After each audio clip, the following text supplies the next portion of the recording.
Hello everyone and welcome to this week's update video. Did you all catch ActoSage's preview of the shovel in action? It was a really cool stream, so I really recommend that if you missed it, that you check it out. The link is in the description below as usual. So this week we focus on some bug fixes. For starters, we have updated the player list screen in the game. If you were playing multiplayer and you would press F3 to see the player screen, you could promote, if you were the admin, you could promote or demote users to have certain levels of admin access.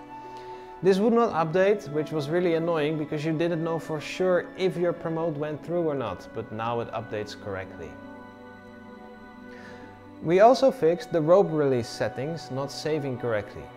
The preview of the angle that it ejects, there's a little known issue with it in that it flickers if the FPS is too high. Other than that, they should now save again.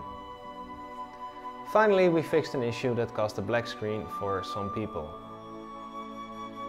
Moving on, work is progressing steadily on the next major update.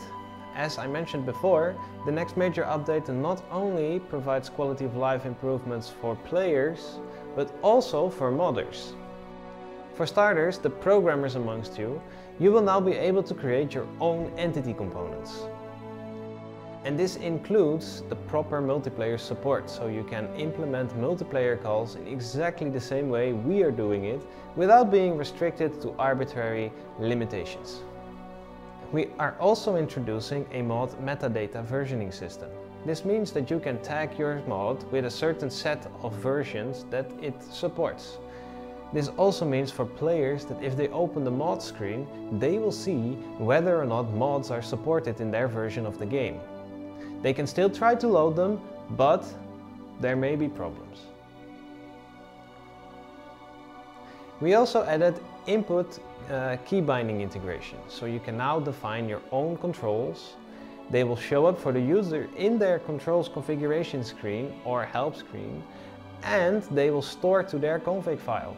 This means that if a player plays on this world with some set of keybinds and they are saved, then every time they will load up your mod in consecutive games, it will have the same key bindings as they set up.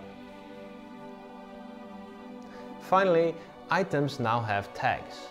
This means, for example, you can make your own seed bag. Let's say you want to make a seed bag for mushrooms, and you tag it as seed bag. This means that any inventory constraint that only takes seed bags, such as the seeder block and the harvester block, they now will select a set of tags, or rather they select any item with the seed bag tag.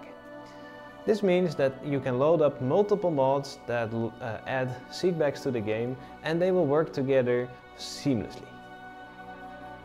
Well, that was it for this week's update. I'll see you all next week. Bye!